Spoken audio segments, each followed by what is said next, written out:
मुस्कान lucky को नोएडा के एक बड़े आईफोन की दुकान के सामने ले आती है और दोनों अंदर चले जाते हैं। मुस्कान अपना लाइव स्ट्रीम जारी रखी हुई थी। लकी मुस्कान से कहता है कि मुझे मैक्सिमम मेमोरी वाला फोन चुनने में मदद करो। मुस्कान थोड़ा घबराते हुए कहती है कि लकी, क्या तुम सच में यहां फोन देखना चाहते हो? ऑनलाइन इससे कई गुना सस्ती मिल जाएगी। लकी मुस्कान के गालों को टच करते हुए कहता है कि अरे हां, मैं सच में यहीं से फोन लेना चाहता हूं। ऑनलाइन लेने की कोई जरूरत नहीं है, मैं यहीं से लूंगा। लकी के मुस्कान के गालों को छूने से मुस्कान के गालों और कानों दोनों का ही रंग लाल हो जाते हैं और वो शर्माते हुए कहती है, ठीक है। मन में सोचने लगती है कि ये अचानक से मुझे इतनी गर्मी क्यों लग रही है, मेरी दिल की धड़कन इतनी तेज क्यों हो गई। अरे नहीं, शायद आज तक मुझे किसी लड़के ने इस तरह से टच नहीं किया है, इसलिए।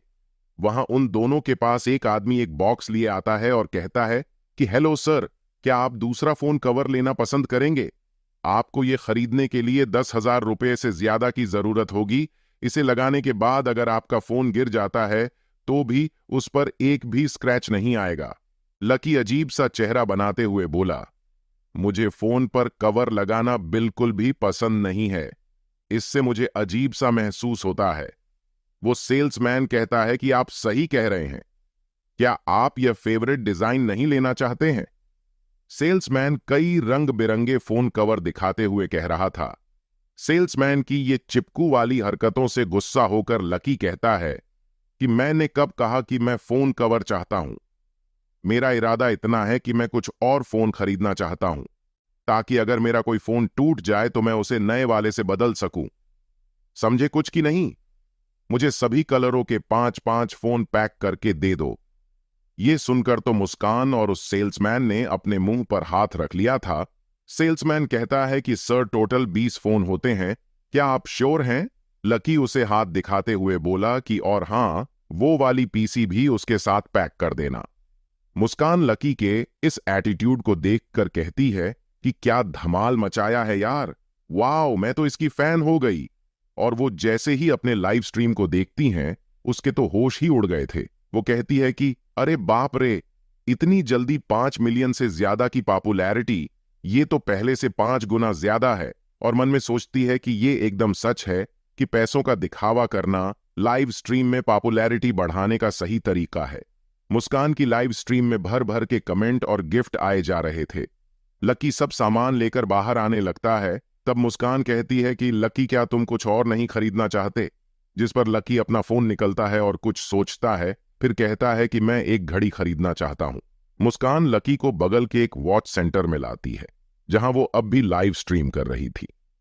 वॉच सेंटर में एक सेल्स गर्ल आती है और कहती है कि सिस्टर प्रिया, नए ग्राहक आ गए हैं, हमें जाना चाहिए। प्रिया कहती है कि वेलकम करने के लिए?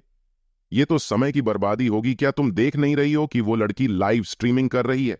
ऐसा लगता है कि ये लोग नकली पैसों का दिखावा करने की कोशिश कर रहे हैं। और उस लड़के को देखो जिसने ओरिजिनल ब्रांड की सस्ती कॉपी पहने हुए है। क्या लगता है ये कुछ ले भी पाएंगे? वो सेल्स गर्ल कहती है, लेकिन अगर वो लाइव स्ट्रीम कर रही है तो इससे हमारा ही फायदा होगा, हमारी सेल्स बढ़ेगी। प्रिया कहती है कि तुम सोच तो सही रही हो, लेकिन यहां सुपर रिच लोगों के अलावा सभी को इग्नोर करना चाहिए। ये एवरेज लाइव स्ट्रीम करने वालों की औकात से बाहर है खरीदना। प्रिया की बातें सुनकर वो सेल्स गर्ल कहती है कि आप सही कह रही हैं। वाह सिस्टर, आप तो एकदम प्रोफेशनल है लोगों का पहचान करने में। इधर उन दोनों से थोड़े दूर ये दोनों लकी और मुस्कान, जिन्हें पता ही नहीं था कि उनके बारे में क्या बातें चल रही हैं, ये दोनों तो घड़ी देखने में लगे थे। मुस्कान घड़ियों को देखती, कोई 2 लाख तो कोई 3,05,000 तो कोई 5 लाख की, ऐसे ही सब थी। वो सोचने लगती है कि इन अमीरों की बात ही अलग है, इनमें से एक भी घड़ी को लेने के लिए पूरा पेमेंट करना होगा। लकी वहां पर खड़ी प्रिया से कहता है, मिस, क्या ये घड़ी आप मुझे दिखा सकती हैं? प्रिया कहती है कि माफ कीजिएगा, इस घड़ी को देखने के लिए पहले आपको पेमेंट करना होगा। प्रिया की ऐसी बातें सुनकर मुस्कान सोचने लगती है कि ये कैसे, अरे लोग बिना देखे उसे कैसे खरीदेंगे। तभी वहां दरवाजे से एक अधेड़ उम्र का आदमी आता है जिसके बाल काले थे। उसने अपना बुढ़ापा छुपाने के लिए कलर किया था और उसके साथ एक यंग लगभग 24 या 25 साल की लड़की हाथ में हाथ डाले हुए थी, जो कि उस आदमी से हाइट में काफी बड़ी थी। वो आदमी अंदर आते ही बोलता है, वेट्रेस। दोनों ही हंसते हुए अंदर वॉच टेबल के पास आ जाते हैं। प्रिया तुरंत उनके पास आते हुए कहती है कि मिस्टर राजूपाल, मिसेज राजूपाल, आप दोनों का स्वागत है। बड़े दिनों बाद आप दिखाई दिए। बताइए, मैं आपकी कैसे मदद करूं? मिस्टर राजूपाल कहते हैं कि मुझे अपनी वाइफ को बर्थडे गिफ्ट में एक घड़ी देना है, तो क्या तुम मुझे दिखा दोगी? वो तुरंत जाती है और एक गोल्डन कलर की टाइटन घड़ी लाकर उन्हें दिखती है, जिसे देखकर मिस्टर राजूपाल की वाइफ यानी मिसेस राजूपाल तो खुशी के मारे उछल पड़ती है और कहती है कि वाओ, इस घड़ी को एक बार देखो, यह तो बहुत अच्छा है। क्या मैं सच में इसे बर्थडे गिफ्ट के रूप में ले रही हूं? मुझे तो यकीन ही नहीं हो रहा है। मिस्टर राजूपाल भी हंसते हुए कहते हैं, हाँ हाँ, मेरी जान, मैं इसे तुम्हें दूंगा, अब ले लो तुम। प्रिया भी हंसते हुए कहती है कि मिसेज राजूपाल, आपकी आंखें तो सच में काफी अच्छी है। ये इस साल की नई मॉडल की घड़ी है, ये अभी ज्यादा बाजार में आई भी नहीं है। मुस्कान और लकी दोनों ही उस सेल्स गर्ल प्रिया की दोगलेपन को देख रहे थे और लाइव स्ट्रीम पर भर भर के कमेंट आ रहा था कि क्या ही घटिया लड़की है। कोई कह रहा था कि ये तो बहुत क्रीपी है। ऐसे ही एक और कमेंट आया कि सिस्टर और ब्रदर, आप दोनों को वहां से निकल जाना चाहिए। क्या लकी वहां से बिना कुछ किए निकल जाएगा या फिर कोई तमाशा करेगा? लकी से उस सेल्स गर्ल प्रिया का दोगलापन नहीं देखा गया। वो गुस्से में जाकर बोला, तुम्हारा क्या मतलब है? हम सभी कस्टमर पर तुम्हें बराबर से ध्यान देना चाहिए, लेकिन तुम तो भेदभाव कर रही हो। प्रिया भी उसके तरफ एक रूखा सा चेहरा बनाकर कहती है कि माफ कीजिए, हम कस्टमर के लेवल के अनुसार ही उसे सेवा देते हैं। आशा करती हूं कि आप समझ गए होंगे। लकी घूरते हुए कहता है कि हां, तुम लोग किताब के कंटेंट से नहीं, उसके कवर से जज करते हो। कुत्ते की आंख लोगों के नीचे ही होती है।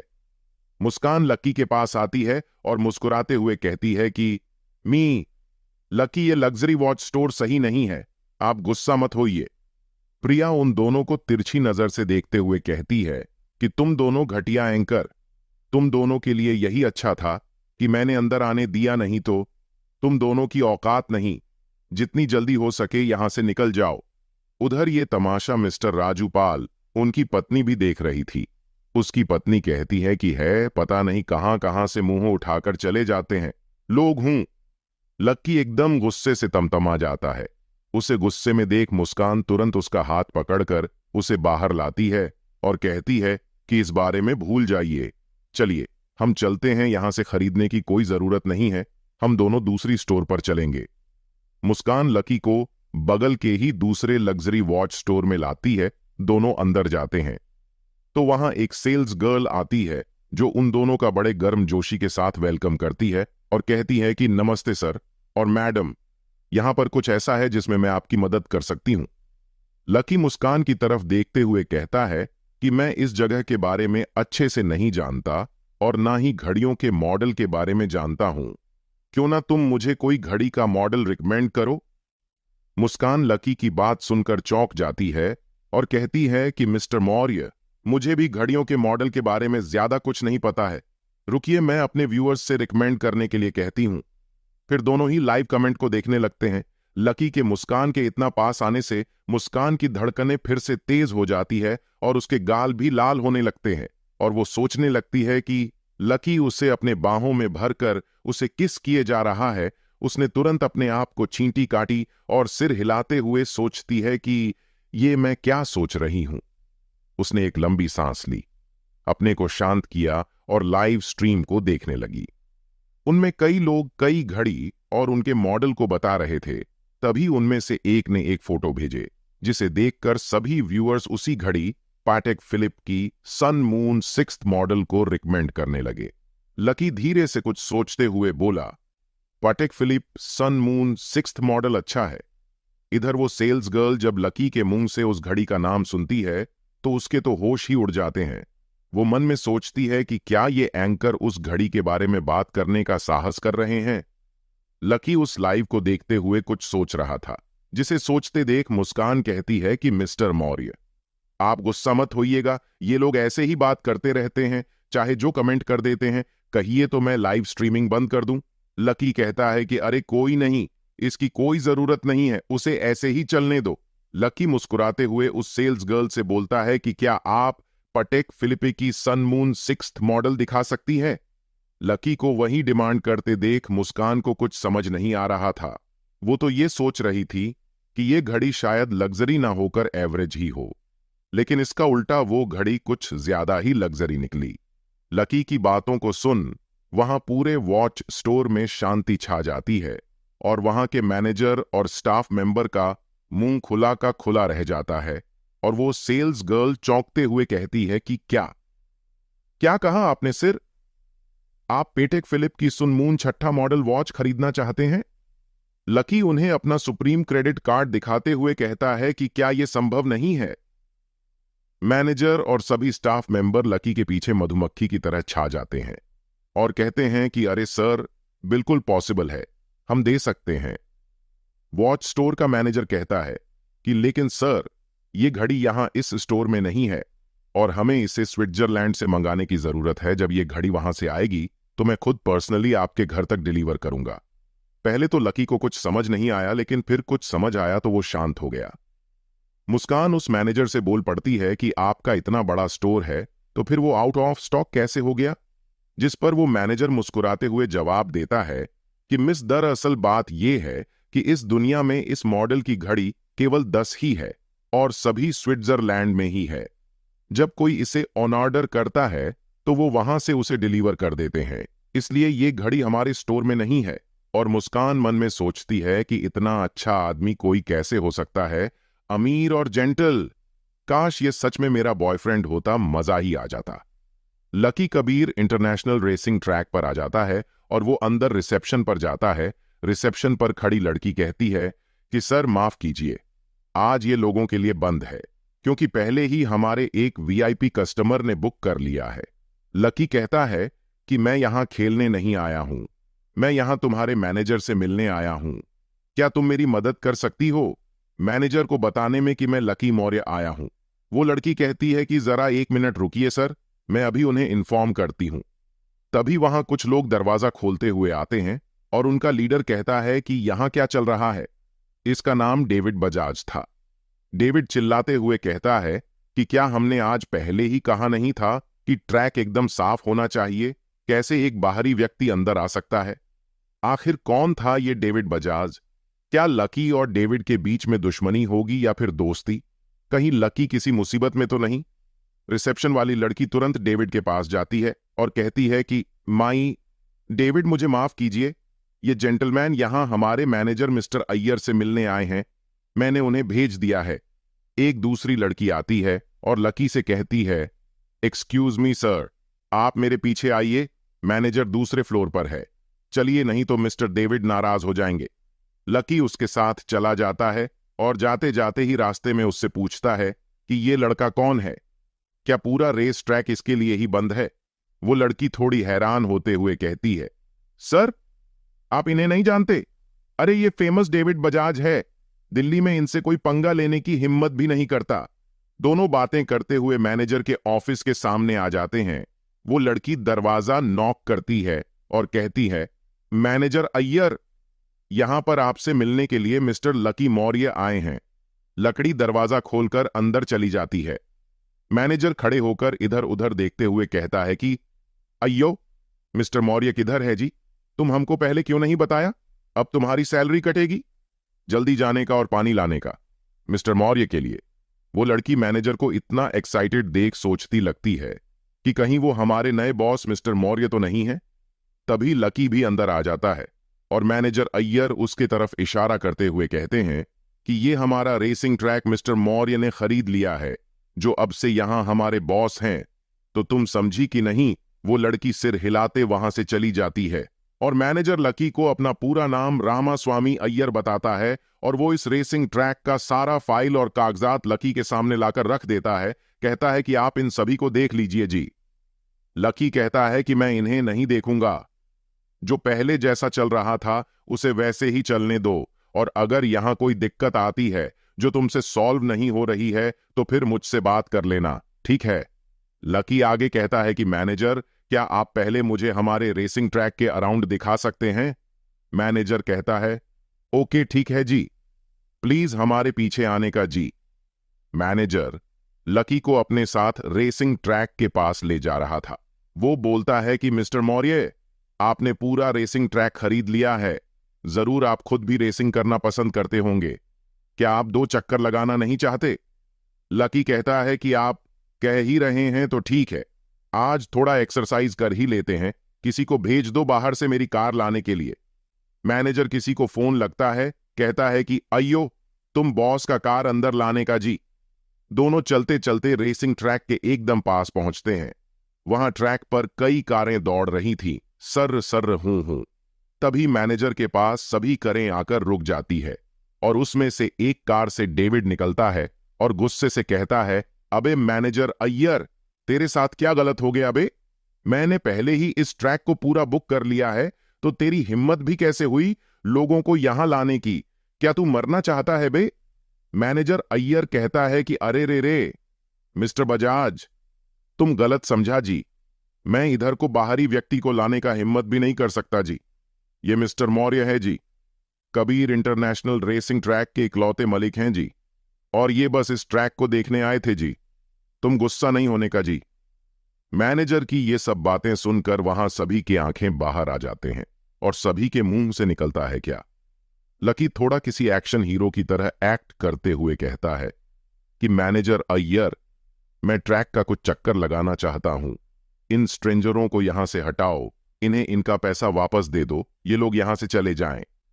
डेविड मन में सोचता है, क्या ये सच में हमें बाहर कर देगा? लगता है दिमाग से काम लेना होगा। वो तुरंत ही सिगरेट का पैकेट आगे करता है, ब्रो, क्या तुम लेना पसंद करोगे? और कहता है कि दिल्ली में ऐसा कोई नहीं है जो मुझे इस जगह से निकल सके। कुछ देर बाद डेविड बोला, क्या सोचते हो, क्यों ना मैं और तुम एक चक्कर लगाए? जो जीता वही यहां रेसिंग करेगा, मतलब खेलेगा। लकी सिगरेट निकालते हुए कहता है कि इस बारे में तो तुम भूल ही जाओ। डेविड लकी का सिगरेट जलाते हुए कहता है कि लोग मुझे ट्रैक पर कार रेसिंग का गॉड बुलाते हैं, लेकिन मैं तुम्हें 10 सेकंड दूंगा, अब तुम इतना डरपोक भी मत बनो। डेविड अपना सिगरेट जलाने लगता है और तब लकी कहता है कि चलो तो ठीक है, केवल 2 चक्कर, मेरा भी अपनी कार के साथ ट्राई करने का मन कर रहा है, जरा मैं भी अपने अनुभव को देखूं कि कैसा है। लकी मन में सोचता है कि सिस्टम ने मुझे रेसिंग ट्रैक के साथ साथ मास्टर ड्राइविंग स्किल भी दी है, तो चलो आज ट्राई कर ही लेते हैं। लेकिन इस सिगरेट का क्या, मैं तो पीता ही नहीं, कैसे पीऊं इसे? इसके सामने कूल बनने के लिए तो सिगरेट ले ली, मगर जैसे ही एक कश लूंगा पकड़ा जाऊंगा। जो भी यहां मैंने इतना हीरो वाली स्टाइलें मारी हैं, वो सब धरी की धरी रह जाएगी। लकी ये सोच ही रहा था कि डेविड मुंह में सिगरेट लिए हंसते हुए कहता है कि ब्रदर, तुम्हारी कार कहां है? अगर तुम सोचते हो कि मेरी कार तुम्हारी कार से बहुत अच्छा है, तो मैं अपनी कार बदल दूंगा। तभी वहां लकी की कार की एंट्री होती है, जिसे देखकर डेविड के दोनों आंखें ही बाहर आ जाते हैं।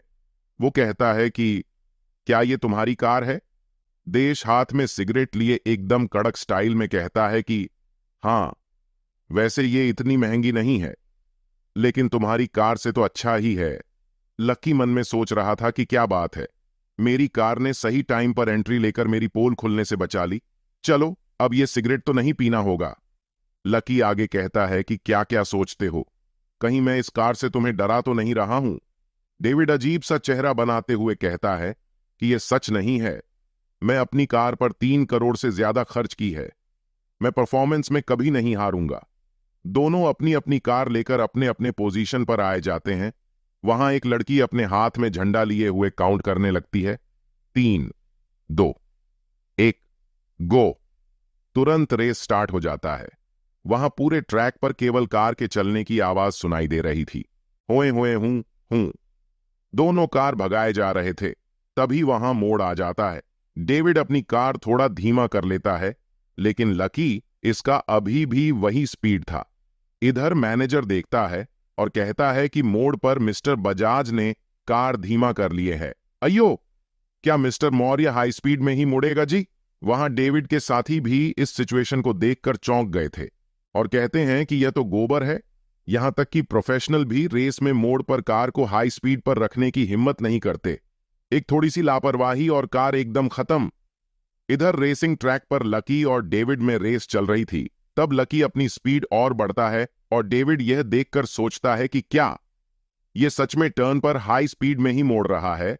डेविड के सभी साथी इस सरप्राइज को देखकर अपने चश्मा उतार लेते हैं और कहते हैं कि अरे बाप रे, यह आदमी तो सच में पूरा पागल है। तभी लकी फिनिश लाइन को पार कर जाता है, जिस पर वो चीयर लेडी खुश हो चिल्लाते हुए कहती है कि यस, हमारे बॉस जीत गए हैं, उनकी ड्राइविंग स्किल तो कमाल की है। लकी गाड़ी में रखें उसी सिगरेट को उठाता है जिसका उसने अभी तक एक कश भी नहीं लिया था। वो उसे लेकर कार से बाहर आ जाता है और एकदम किसी हीरो की तरह सिगरेट लिए पोज बनता है, जो कि देखने में किसी जोकर की तरह लग रहा था। डेविड उसके पास आता है और कहता है कि मैं हार मानता हूं, और हंसते हुए कहता है कि आज से आप मेरे आइडल हो, और उसे किस करने के लिए आगे बढ़ता है। लेकिन लकी उसे तुरंत रोक देता है। कहता है, अबे साले, ये क्या कर रहा है, दूर रह मुझसे।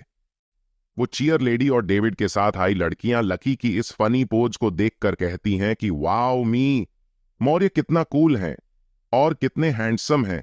मेरा तो उन पर दिल आ गया है, क्या जबरदस्त कार चलाते हैं, मानो कार जमीन पर नहीं हवा में चल रही हो। काश ये मेरे हो जाए तो मजा ही आ जाए। क्या सच में डेविड उसे अपना आइडल मानता है या फिर कुछ और? डेविड कुछ लेकर परेशान था, इसलिए वो सिर खुजलाते हुए लकी के पास जाकर बोला कि मिस्टर लकी, मुझे एक बात समझ नहीं आई। आपकी कार मॉडिफाइड नहीं है, फिर भी ये मेरी कार से तेज कैसे है? लकी उसकी तरफ मुड़ता है और मुस्कुराकर कहता है, तुम अभी भी नहीं समझे। इसमें कार से कोई खास मतलब नहीं है। कार तो एक जरिया है। स्पीड तो चलाने वाले की स्किल और उसके ऊपर निर्भर करती है। तुम्हें अपनी कार के इंजन को शुरू में ही फुल पोटेंशियल पर ले लेना चाहिए। अब कुछ समझे? डेविड को अब भी कुछ समझ नहीं आया, लेकिन वो फिर भी हंसते हुए कहता है कि आप तो ऑसम हैं। आज तो मैं एक ड्राइविंग मास्टर से मिल गया। सच में आप तो एकदम कमाल के हो। क्या आप मुझे अपना व्हाट्सएप या इंस्टाग्राम पर ऐड कर सकते हैं? मैं आपको फॉलो करना चाहता हूं। लकी उसे अपना फोन निकालकर उसे अपने व्हाट्सएप पर ऐड कर लेता है। डेविड भी खुश होकर कहता है कि भाई लकी, अगर दिल्ली में कोई भी तुम्हें परेशान करे तो मुझे बस एक कॉल कर देना, मैं तुम्हारी मदद कर दूंगा। आज से हम दोनों दोस्त हैं, ठीक है? लकी कहता है, वैसे तुम्हारा आइडिया बुरा भी नहीं है, दोनों हाथ मिलाते हैं। तभी लकी का फोन डिंग करता है। लकी फोन चेक करता है तो उसमें राधिका ने उसे कहीं ले जाने के लिए बुलाया था। लकी अपने कार की तरफ जाने लगता है और मुड़कर कहता है कि मिस्टर अय्यर, मेरे पास कुछ काम है तो मैं जा रहा हूं। मैं फिर कभी यहां पेट्रोलिंग करने चला आऊंगा। और बगल में खड़े डेविड से कहता है कि डेविड, आज तुम यहां जी भर के रेसिंग कर सकते हो। आज ये तुम्हारे लिए फ्री है। अच्छा, मैं अब चलता हूं। इतना कहकर वो वापस मुड़ता है और अपनी कार का दरवाजा खोलता है और बैठ जाता है। लकी के आज की रेसिंग फ्री वाली बात सुनकर डेविड खुश होकर कहता है कि क्या बात है। धन्यवाद लकी भाई। वैसे तुम किस प्रकार का काम करते हो जो इतनी जल्दी में हो? लकी कुछ सोचता है और कहता है कि मैं कैबर कंपनी के साथ ऑनलाइन टैक्सी ड्राइवर का काम करता हूं। मुझे एक ऑर्डर लेने जाना है, इसलिए थोड़ा जल्दी में हूं। तुम लोग अपना रेसिंग का काम जारी रखो, मैं चला यहां से। लकी की बातें सुनकर तो डेविड और मैनेजर अय्यर के मुंह खुला, आंख बाहर आ जाती है। दोनों बोल पड़ते हैं कि क्या टैक्सी ड्राइवर? लकी को उन दोनों की बातें और इमोशन से कोई मतलब नहीं था, इसलिए वो अपनी कार को तेज स्पीड में भगाकर वहां से निकल जाता है। वो जल्दी ही राधिका के घर पर पहुंच जाता है। वैसे राधिका अपनी फैमिली के साथ नहीं बल्कि अपना दूसरा घर लेकर अकेले रहती थी। उसके पिताजी उससे कभी कभी मिलने आया करते थे। लकी घर का बेल बजाता है और कहता है कि मिस राधिका जी, आपकी कार बाहर आ गई है। राधिका दरवाजा खोलती और कहती है, अरे तुम तो बहुत जल्दी आ गए, मैं तो अभी तक तैयार भी नहीं हूं। लकी एकदम रोमांटिक अंदाज में राधिका के गुलाबी ओंठों पर अपनी अंगुली रख देता है और कहता है कि तुम्हें आदमियों से इतना तेज नहीं बोलना चाहिए। राधिका तुरंत थोड़ा पीछे हो जाती है और कहती है कि अरे ये सब छोड़ो, अंदर आओ और मेरा इंतजार करो। राधिका अभी अभी नहाकर आई थी। उसके बालों से अभी भी पानी की बूंदें टपक रही थीं और उसके नहाने के बाद एक ढीला कपड़ा यानी बाथरोब पहने हुई थी। लकी बस उसे देखे ही जा रहा था, बस एक तक देखे ही जा रहा था। ऐसा लग रहा था कि मानो लकी कहीं ख्यालों में खो गया था। राधिका उसे ऐसे देख कहती है कि अरे वो कहाँ खो गए मिस्टर? तुम यहां सोफे पर बैठो, मैं अभी अपनी हेयर ड्राई करने जा रही हूं। चाहे तो तुम टेबल पर रखी लैपटॉप में गेम या मूवी तब तक देख सकते हो। लकी को होश आ जाता है, कहता है ठीक है तुम जाओ, तैयार हो जाओ, मैं तब तक कुछ देखता रहूंगा। राधिका अंदर चली जाती है और हेयर ड्मॉरियर से अपनी बाल सुखाने लगती है। तभी देश कहता है कि तुम्हारा लैपटॉप में एक ईमेल आया है। राधिका कहती है चिंता मत करो, वो कुछ बिजनेस के डॉक्यूमेंट हैं। बाहर से आवाज आती है नहीं, ये बिजनेस से रिलेटेड नहीं दिख रहा है। इसमें यह है कि आपका पर्पल लेस अंडरगारमेंट्स डिलीवर के लिए निकल गया है। लकी आगे कहता है कि मिस राधिका, एक और मैसेज आया है आपके लैपटॉप पर। अभी लकी की बात पूरी भी नहीं हुई थी कि राधिका बड़ी तेजी से दौड़ते हुए उसके पास आने लगती है और कहती है कि अरे नहीं। और जैसे ही वो लकी के पास पहुंचती है, उसका पैर टेबल से टकरा जाता है और वो नीचे गिरने लगती है। लकी को कुछ समझ नहीं आता है। वो तुरंत ही राधिका का बाथरोब पकड़ लेता है, यानी गिरने से बच जाती है और कहती है कि ओ गॉड, बच गई, अच्छा बैलेंस बनाया। लेकिन तभी उसकी नजर अपने बाथरोब पर जाती है तो वो तो लकी के हाथ में थी। दरअसल बात यह है कि जब राधिका को बचाने के चक्कर में लकी ने उसका बाथरोब पकड़ा तो राधिका तो बच गई, लेकिन बाथरोब उसके हाथ में चली आई और लकी को जो कुछ नहीं देखना चाहिए था उसने वो सब देख लिया। इसके बाद उसका डोपामिन लेवल हाई हो जाता है और उसके नाक से खून आने लगता है। वो कहता है अरे बाप रे, ये क्या देख लियो रे? राधिका उसे धक्का देते हुए उससे बाथरोब लेकर तुरंत वहां से भागने लगती है। लकी अपना नाक से खून पोंछते हुए कहता है तुमको दौड़ना नहीं चाहिए, नहीं तो कहीं ये सब फिर से ना हो जाए। राधिका चिल्लाते हुए कहती है तुम बोलना बंद करो, ये कितना शर्मनाक है, अब मुझे और शर्मिंदा मत करो, ठरकी कहीं के। वो अंदर चली जाती है। इधर लकी तो बहुत खुश था। वो सोच रहा था कि अब वो चैन से मर सकता है, बस एक ही ख्वाहिश बाकी रह गई थी, शादी करने की। राधिका अंदर जाकर बहुत शर्मा रही थी। ये कितना एम्बैरेसिंग है, अब मैं उसके सामने कैसे जाऊंगी? उसने सब कुछ देख लिया। नहीं, मैं एक प्रेसिडेंट हूं, मैं एम्ब्रास नहीं हो सकती। जिसने देखा है वो एम्ब्रास हो। मुझे ये सब बातें भूल जाना चाहिए। लेकिन फिर भी उसने मुझे देख लिया, मैं अब बाहर उसे कैसे फेस करूंगी? अरे नहीं, वो इतने टाइम में कुछ ज्यादा नहीं देख पाया होगा। हां, एकदम सही बोल रही है राधिका, तू तो जीनियस है। लेकिन जब वो ज्यादा नहीं देख पाया तो उसके नाक से खून क्यों आ रही थी? छोड़ो, इन सब बातों को मैं जितना इसके बारे में सोचूंगी उतना ही परेशान हो जाऊंगी। मुझे आज के पार्टी के लिए तैयार होना है बस। कुछ देर बाद राधिका एक ब्लैक ड्रेस पहने हुए बाहर आती है और लकी से कहती है कि इस आउटफिट में मैं कैसी लग रही हूं? क्या आगे लकी और राधिका के बीच कुछ होने वाला है? लकी राधिका को उस आउटफिट में देखता ही रह जाता है। लकी जब जब राधिका को देखा है तब तब वो राधिका की तरफ और खींचा चला जाता है। लकी मुस्कुराते हुए राधिका से कहता है कि ये ड्रेस तो ब्यूटी कंपटीशन में भाग लेने के लिए पर्याप्त है। मेरे कहने का मतलब है ये तुम्हारे ऊपर बहुत अच्छी लग रही है। राधिका अपनी ड्रेस की प्रशंसा सुनकर एकदम खुश हो जाती है। तभी लकी एक कातिल हंसी हंसते हुए कहता है कि मैं सोच रहा हूं कि ये आउटफिट दंड बैठक करने के लिए बेहद सूटेबल है। इस बात को सुनकर तो राधिका थोड़ा चौंक जाती है और थोड़ा ब्लश करने लगती है। वो लकी के पास आकर कहती है कि चिंता मत करो, मैं भूली नहीं हूं, मुझे याद सिर्फ 9 दंड बैठक ही है ना। जाओ, पहले सब पर्दे लगा दो, मैं ये तुम्हारे लिए करती हूं। लकी तुरंत ही वहां के सारे पर्दे लगा देता है और जाकर सोफे पर बैठ जाता है। कहता है मैं तैयार हूं देखने के लिए, चलो शुरू करो। राधिका कहती है कि ठीक है और वो एक हाथ से अपने खुले बालों को पकड़ती है, दूसरा हाथ अपने सीने पर रख लेती है ताकि लकी की नजर गलत जगह पर ना जाए, और वो दंड बैठक करना शुरू कर देती है। कुछ देर बाद वो सब कर लेती है। उसके माथे पर पसीना आ जाता है। वो हांफते हुए कहती है लो, मैंने अपना वादा पूरा कर दिया है, चलो अब मुझे पार्टी के लिए जाना है। लकी बाथरूम की तरफ तेजी से जाते हुए कहता है कि 1 मिनट रुको, मैं पहले बाथरूम होकर आता हूं। यह सुनकर राधिका का चेहरा टमाटर ले तरह लाल हो जाता है और उसके मन में अजीब तरह के ख्याल आने लगती है। करीब आधे घंटे बाद लकी आता है और सभी पर्दों को सही करने लगता है। वो कुछ बाहर देख लेता है। उसके बाद वो सोफे पर आकर बैठ जाता है। राधिका उसे सोफे पर बैठते देख कहती है, तुम चल क्यों नहीं रहे हो? दिवस कहता है कि मैंने अभी किसी को बाहर देखा है जिन्हें मैं जानता हूं। राधिका कहती है कि क्या यहां तुम्हारा कोई जानने वाला दोस्त है? लकी कहता है, नहीं, मैं और वो अभी कुछ दिन पहले ही मिले थे, लेकिन शायद तुम उन्हें खूब अच्छी तरह से जानती हो। लकी फिर खड़ा हो जाता है और कहता है कि अब कुछ नहीं हो सकता है, चलो अच्छा चलते हैं। तभी राधिका के घर का दरवाजा खोलते हुए वहां एक आदमी और औरत अंदर आते हैं। उन दोनों को देखकर राधिका के मुंह से निकलता है, पिताजी और मां और यहां। ये दोनों और कोई नहीं बल्कि राधिका के माता पिता थे। उन दोनों को यहां इस टाइम पर देखकर राधिका थोड़ा सरप्राइज हो जाती है। उसके पिता थम्स अप करते हुए हंसते हुए कहते हैं, क्या तुम दोनों ने कर लिया? राधिका के माता पिता ओपन माइंड थे। वो दोनों इस मॉडर्न एरा को अच्छी तरह से समझते थे। अपने पिता को गलत दिशा में जाते देख राधिका कहती है कि पिताजी, आप ये क्या कह रहे हैं, और आप दोनों यहां कब आए?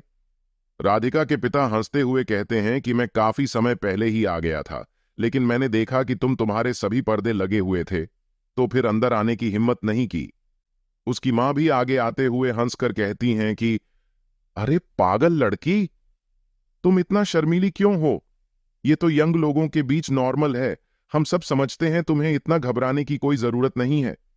हम तुम्हें कुछ कहेंगे थोड़ी, आखिरकार अब तुम बड़ी हो चुकी हो। अपनी मां को भी गलत दिशा में जाते देख राधिका कहती है कि अरे मां, तुम जो सोच रही हो ऐसा कुछ भी नहीं है। मैं तो सिर्फ अपने कपड़े बदल रही थी, आप गलत सोच रही हो। उसकी मां भी थोड़ा तंज करते हुए बोलती है, हाँ हाँ हाँ, तुम दोनों मिलकर अंदर सिर्फ कपड़े ही तो बदल रहे थे। मैं कहां कुछ गलत बोल रही हूं। अब हम तो बूढ़े हो चुके हैं जो एक साथ कपड़े बदलने को कुछ और ही समझ बैठे हैं। तभी राधिका के पिता उसकी मां से कहते हैं कि डार्लिंग, ऐसा लगता है कि दोनों कहीं बाहर जा रहे हैं। हमें कबाब में हड्डी नहीं बनना चाहिए। इन्हें जाने देते हैं। राधिका की मां लकी की तरफ मुड़कर हंसते हुए कहती है कि बेटा लकी, हम तुम्हें बाहरी नहीं समझते। परसों इसके दादाजी का जन्मदिन है, तो तुम्हें जरूर से आना है, ठीक है? लकी भी सिर हिलाते हुए कहता है कि ठीक है, मैं आ जाऊंगा। पीछे खड़ी राधिका शर्म से लाल हुई पड़ी थी, एकदम टमाटर की तरह, क्योंकि उस दिन उसके पिताजी आज मां और पिता दोनों ने गलत समझ लिया था। वो उन्हें जाते हुए देख रही थी और मन में सोच रही थी कि हमेशा ऐसा क्यों होता है? जब मैं लकी के साथ होती हूं हमेशा लोग गलत ही मतलब निकाल लेते हैं। राधिका के माता पिता वहां से निकल जाते हैं। लकी पीछे मुड़कर राधिका से कहता है कि मिस राधिका, क्या आप अभी भी जाने वाली हैं? राधिका कहती है कि हाँ बिल्कुल, चलो चलें। आखिर मेरे इतने देर तैयार होने का क्या फायदा जब मैं नहीं जाऊंगी। दोनों कार में बैठकर निकल जाते हैं। कार उस पार्टी स्थल पर पहुंच जाती है। लकी कार का दरवाजा खोलते हुए कहता है कि राधिका जी, हम पहुंच गए हैं, और हां, 5 स्टार रिव्यू याद रखना, और जब जाना हो तो ऑन ऑर्डर कर देना। मैं तुम्हें यहां से लेने के लिए चला आऊंगा। राधिका कहती है कि पागल, सभी लोग मीठे शब्द बोलना जानते हैं, लेकिन तुम तो सीधे बोलने वाले हो, बस हमेशा 5 स्टार रिव्यू का रट लगाए रहते हो। लकी हंसते हुए कहता है कि क्या करूं, मेरी जॉब है। अच्छा अंदर जाओ, अगर कोई भी काम पड़े तो मुझे बुला लेना। राधिका लकी को बाएं करते हुए अंदर चली जाती है। तभी वहां सारा आ जाती है जो लकी से कहती है, अरे मास्टर, तुम तो कमाल के हो, तुम्हें बधाई हो। तुमने सेफली 100 किलोमीटर तक कार ड्राइव कर ली है, वो भी पैसेंजर के साथ। इसके रिवॉर्ड में तुम्हें 2 लाख पॉइंट और कैबर कंपनी का 21% शेयर तुम्हें मिलता है। ये बातें सारा डांस करते हुए कह रही थी। लकी सारा की बातें सुनकर कहता है, क्या बात कर रही हो सारा? मैंने तो बस कुछ ही ऑर्डर पूरा किया और अब मैं इस ऑनलाइन टैक्सी ड्राइवर कंपनी कैबर का बॉस बन गया। सारा कहती है, कैबर ट्रेवल्स कंपनी का हेडक्वार्टर नई दिल्ली में है। इसके मार्केट वैल्यू 5,000 करोड़ रुपए से ज्यादा की है। ये सुनकर तो लकी का मुंह खुला का खुला ही रह जाता है। सारा आगे कहती है कि अगर तुम चाहो तो अपना शेयर बेचकर 1,000 करोड़ रुपए से ऊपर कैश आउट कर सकते हो। लकी सारा के कंधों पर हाथ रखते हुए कहता है कि मेरी करंट इनकम के साथ मुझे नहीं लगता कि कैश आउट करने की जरूरत है। इससे अच्छा तो ये रहेगा कि इसे ऐसे ही रहने दे और कुछ 100 करोड़ रुपये का लाभांश सालाना लेते रहे। ये बोलने के साथ दोनों हंसने लगते हैं। सारा लकी को और आगे बताते हुए कहती है, मास्टर, आपका काम 70% पूरा हो गया है। बाकी 30% पूरा होने के बाद आप अपना दूसरा काम शुरू कर सकते हैं। लकी हैरान होते हुए कहता है कि क्या होगा? जब काम पूरा 100% हो जाएगा तब मुझे कितना बड़ा रिवॉर्ड मिलेगा? हाँ, मैं जरूर से ऑर्डर लेना जारी रखूंगा। सारा कहती है, वाह मास्टर, आप तो एकदम डिटरमाइंड होकर काम करते हैं। और फिर वो वहां से गायब हो जाती है। तभी लकी का फोन डिंग करता है। एक मैसेज आता है, उसे पीवीआर होटल से ग्रेटर नोएडा जाने का ऑर्डर आया था। लकी चेक करता है। लकी कहता है कि रोड साफ है, मैं बस ये अंतिम ऑर्डर पूरा करूंगा और सीधे घर निकल दूंगा। एक लड़की जो पीवीआर होटल के सामने फोन से फ्रंट कैमरे से अपनी आप को देख रही थी, इसका नाम रीना सिंह है। तभी उसके बगल में एक स्पोर्ट कार आकर रुकती है। ये किसी और का नहीं बल्कि लकी का ही था। लकी कार का शीशा खोलता है और उस लड़की से बोलता है, क्या आप ही मिस रीना हैं? फोन नंबर का लास्ट नंबर 0856 है। रीना कहती है कि हां, मैं ही हूं। वो लड़की मन में सोचती है कि ओह माय गॉड, आज मैं एकदम ड्रेसअप हूं, इसलिए इस अमीर लड़के की नजर मुझ पर आ गई। वो हंसते हुए कहती है कि क्या बात है सर? लकी कहता है कि अंदर आकर बैठ जाइए। रीना झट से दरवाजा खोलकर बैठ जाती है और तुरंत ही सीट बेल्ट लगा लेती है। वो इसे इतनी जल्दी से कर रही थी कि मानो उसकी हवाई जहाज आज छूट जाएगा। रीना लकी से हंसते हुए कहती है कि हेलो, मेरा नाम रीना सिंह है, आपसे मिलकर अच्छा लगा। आपने मुझे क्यों बैठा है? मैं कोई बहुत सिंपल लड़की नहीं हूं। लकी कुछ देर चुप रहता है और कहता है कि क्या आप वो नहीं हैं जिसने ग्रेटर नोएडा जाने के लिए ऑर्डर किया था? रीना लकी की ये बातें सुनकर चौंक जाती है और कहती है कि क्या तुम टैक्सी ड्राइवर हो? झूठे! कौन सा टैक्सी ड्राइवर इतनी महंगी स्पोर्ट कार टैक्सी के लिए चलता है? लकी कहता है कि यह नए वर्जन की सुपर टैक्सी ड्राइवर की सर्विस है। रीना मुंह फेरते हुए कहती, धत तेरी, मैं एक बेकार के लिए खुश हो गई थी। मैंने सोचा था कि मैं एक अमीर लड़के से मिली, लेकिन मैंने ये नहीं सोचा था कि ये एक टैक्सी ड्राइवर होगा। लकी भी थोड़ा निराशा भरा चेहरा बनाते हुए कहता है कि इस लड़की का चेहरा और व्यवहार एकदम से बदल गया। कुछ देर तक दोनों ऐसे ही आगे चलते रहते हैं। रीना लकी से कहती है कि अरे, तुम थोड़ा धीरे चलाओगे? मैं कुछ फोटो लेना चाहती हूं इंस्टा पर डालने के लिए। इसके अलावा अगर इस कार पर थोड़ा सा भी एक भी स्क्रैच आ गया तो तुम इसके पैसे भरने के लिए कई साल लगा दोगे, तब भी नहीं भर पाओगे, इसके लायक ही नहीं हो। रीना की ये तंज भरी बातें सुनकर लकी को गुस्सा जाता है और वो थोड़े गुस्से में बोलता है कि ये कार मेरी ही है। रीना लकी की बातें सुनकर हंसने लगती है और कहती है कि ये कितना फनी है। तुम ये दिखाना बंद करो। तुम सोचते हो कि ये बोलकर तुम मुझे पा सकते हो? बिल्कुल भी नहीं, ऐसा सोचना भी मत। लकी गुस्से में कहता है कि तुम क्या, मैं कोई दिखावा करने वाला लगता हूं? रीना एक अलग ही अंदाज में कहती है कि तुम बेकार के पार्ट टाइम वर्कर अच्छा रहेगा कि ये सब करना बंद कर दो। लकी गुस्से में कहता है कि बेकार, पार्ट टाइम वर्कर से यहां तुम्हारा क्या मतलब है? क्या तुम पार्ट टाइम वर्कर नहीं हो?